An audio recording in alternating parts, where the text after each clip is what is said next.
प्यारे दोस्तों, सादर अभिवादन। मैं हूं महेश कुमार वैद्य और आप देख रहे हैं एनजेपी इंडिया।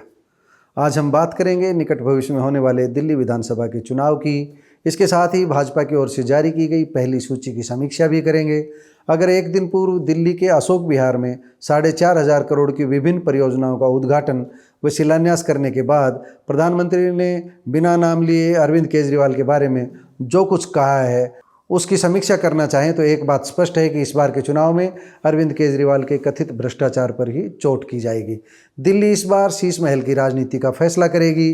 केजरीवाल ने चीफ मिनिस्टर रहते हुए जो धन अपने आवास की साज सज्जा में खर्च किया है उसने आम आदमी पार्टी के संयोजक को आम से खास जरूर बना दिया है। वह आम आदमी की छवि खो चुके हैं। केजरीवाल की छवि को इससे धक्का लगा है। दूसरी बात यह है कि जिस तरह से कांग्रेस इस बार चुनाव लड़ने जा रही है उतनी गंभीरता पूर्व के चुनाव में नहीं दिखाई थी।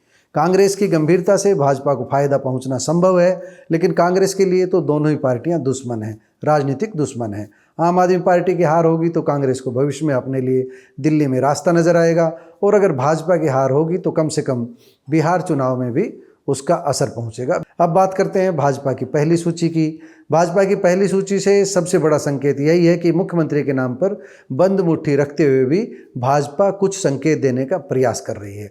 जिस तरह से भारतीय जनता पार्टी ने हरियाणा में 2014 के चुनाव में कई चीफ मिनिस्टर के चेहरे बिना नाम लिए संकेत की तरह सामने किए हुए थे, कुछ इसी तरह से दिल्ली में भी भारतीय जनता पार्टी कर सकती है।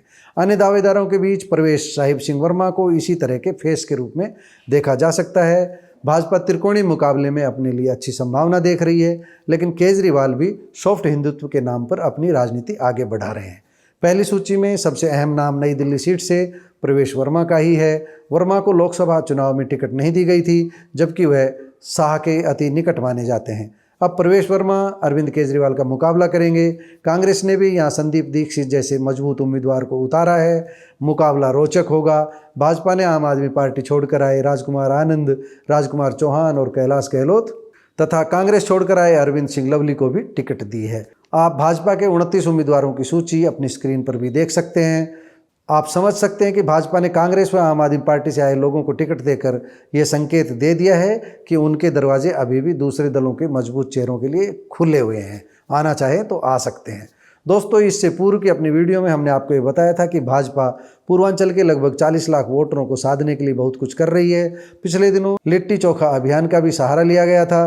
भाजपा ने अगस्त 2024 में नीरज तिवारी की जगह संतोष ओझा को दिल्ली में पूर्वांचल मोर्चा का अध्यक्ष बनाकर बड़ा बदलाव किया था। हम आपको ये बता दें कि दिल्ली के लिए चुनाव आयोग किसी भी समय चुनाव की घोषणा कर सकता है। फरवरी 2025 तक यहाँ विधानसभा का गठन होना ही है। अधिक संभावना यही है कि अगले कुछ दिनों में चुनाव कार्यक्रम घोषित हो जाएगा। पिछली बार 8 फरवरी 2019 को दिल्ली में चुनाव हुआ था और वोटों की गिनती 11 फरवरी को हुई थी। दिल्ली विधानसभा चुनाव को लेकर आज इतना ही।